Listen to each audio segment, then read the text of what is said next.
Welcome to Survive or Thrive, a brand new series where we see what would happen if you were permanently transported into a video game. We'll analyze 8 different aspects of the game's world and rate them on a scale of 1 to 5. At the end, we'll add them all up to figure out if you would just survive or truly thrive. So, you've just been magically placed into Super Mario 64's Mushroom Kingdom with no way of escape. How screwed are you? Let's start with the important stuff. Perhaps most important is water. You won't survive more than a week without water, or probably even half of that in a survival situation. And before you outright die of dehydration, you'll definitely get weaker leading up to it, so you want to find a water source as soon as possible. Thankfully, we're spoiled for water in this game. There's a ton of different sources throughout the different stages, as well as the castle itself. The waterfall in front of the castle might be the most useful, considering it's always flowing from an unknown source. Since it is unknown though, you'd still want to do your best to make it as safe as possible, which means boiling it. I was about to go into a whole thing about how difficult it'd be to get a fire going in this world.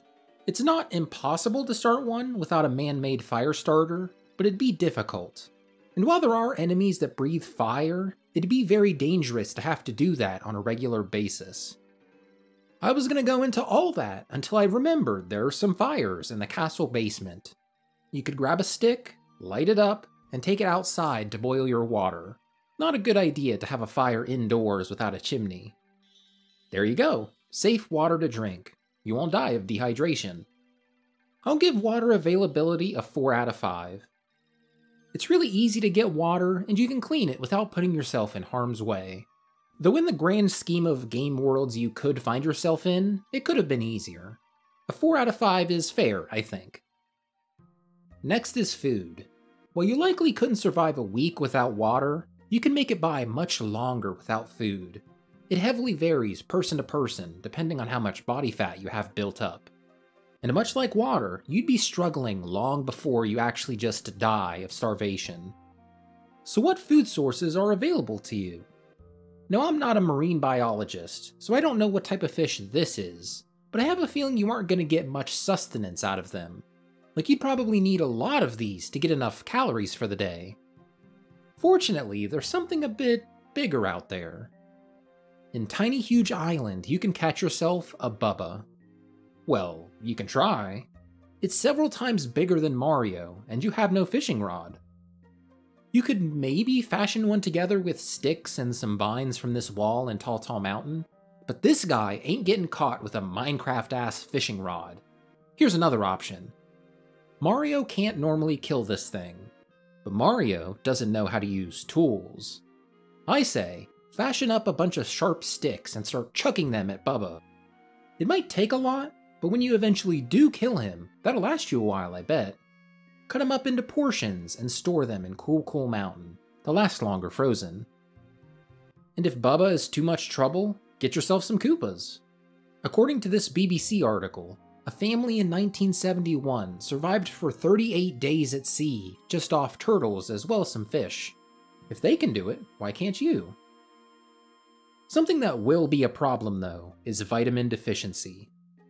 I'm really racking my brain here, and I can't think of a single vegetable or fruit in this game. The only thing that might help you out are Pokies, because it seems like some cacti might have vitamin C in them.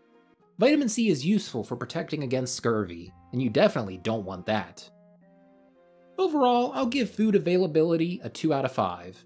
You'll be able to procure meat somewhat easily, but you'll definitely be deficient in some nutrients, to the point where it'll likely become a problem later down the line. Shelter is the final need, and I don't have to spend much time on this. You have a whole ass castle to live in. Though it doesn't really have any living space, so you have to make your own bed somewhere. Personally, I'd put one in here. It's nice and cozy. 5 out of 5. Let's talk about safety. In some game worlds, it'd be a fight for your life every single day just to make it to the next. Thankfully, Super Mario 64 isn't really like that. While there are some stages that'll definitely be dangerous to a normal human with normal human abilities, you can just avoid those. No reason to go on Rainbow Ride and fall down to the earth from the clouds above.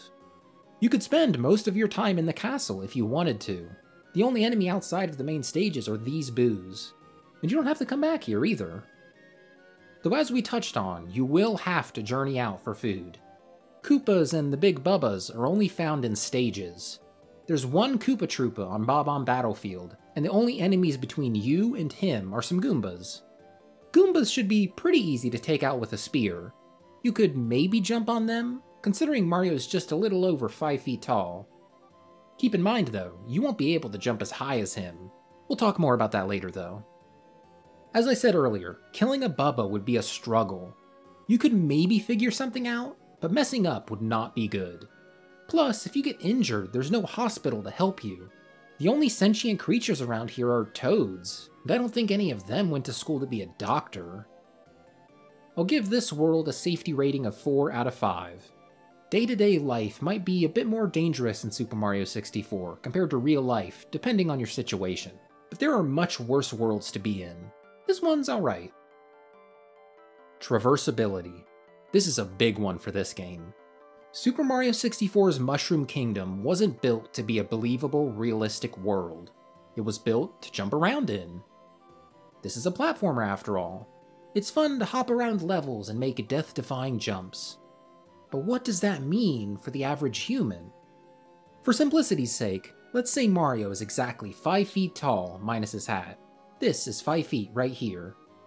When he jumps, he gains about 5 feet as well. He can jump his own height. And that's without a running start. And that's not even taking into account the double and triple jump. Mario is truly a beast when it comes to verticality. How high can you jump? When was the last time you ever even thought about jumping? It seems like the average human jump height is about 16 to 20 inches.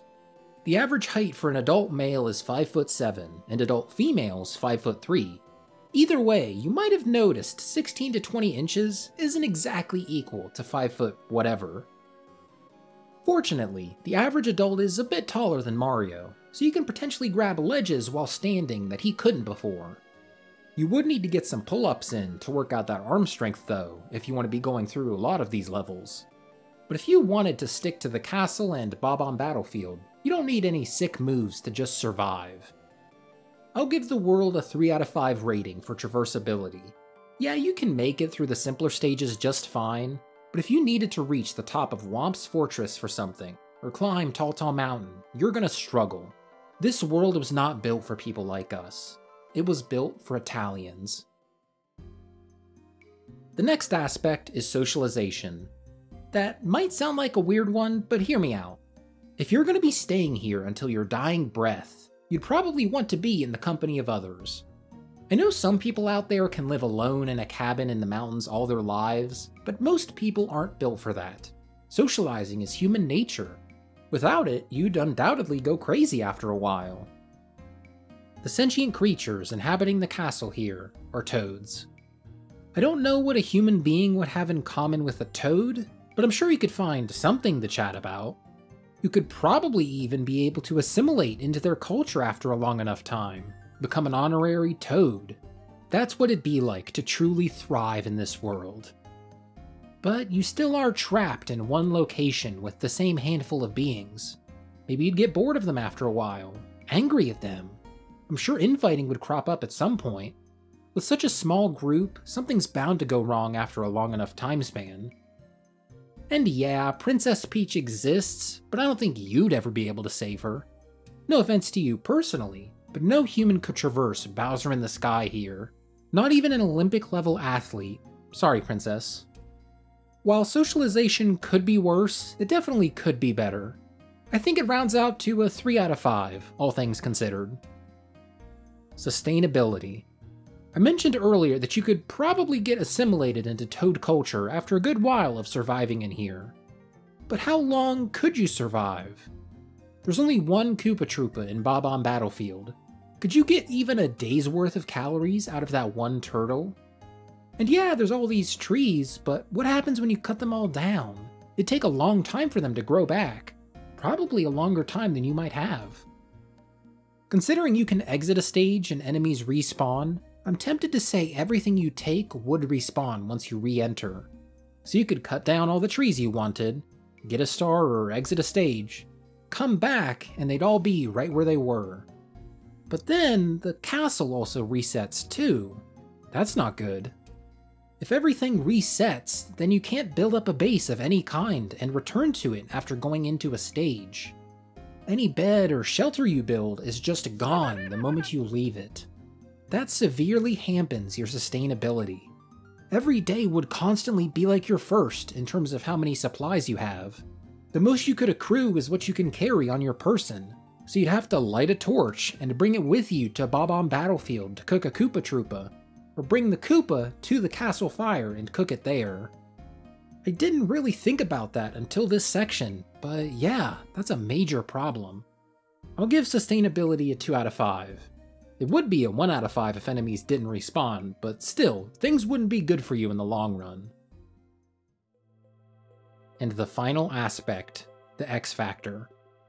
This is about the vibes of the world, the je ne sais quoi. Is this a comfy place that I'd want to spend the rest of my life in? Or do I feel put off for some indescribable reason? I think this world would be super nice to hang out in. Something about the colors and overall design feels so welcoming. It's cheerful and bright. At least the castle and earlier stages in the game are. Lethal Lava Land is a stage I probably wouldn't spend a lot of time in, but I wouldn't have to. I would never step foot in Tick-Tock Clock. That's just asking for trouble. The low polygon models and tiny textures of this era are comforting to me. Though it is weird to think about what that'd do to your brain after a while. We're used to such intensely detailed objects and places in our world. What would it be like to live in a Nintendo 64 game and see these textures for the rest of your life? Not sure, but I will give it a 4 out of 5. I can't explain it, but there's just something holding me back from giving it a full 5 out of 5. Though I guess that's the nature of this aspect. There's some indescribable part of this world keeping it from having that perfect vibe. And that's all 8 aspects. To recap, we gave it a 4 out of 5 in the water department, 2 out of 5 in food, 5 out of 5 in shelter, 4 out of 5 for safety, 3 out of 5 for traversability, 3 out of 5 for socialization, 2 out of 5 for sustainability, and a 4 out of 5 on the X Factor, giving us a total score of 27 out of 40. Not too bad.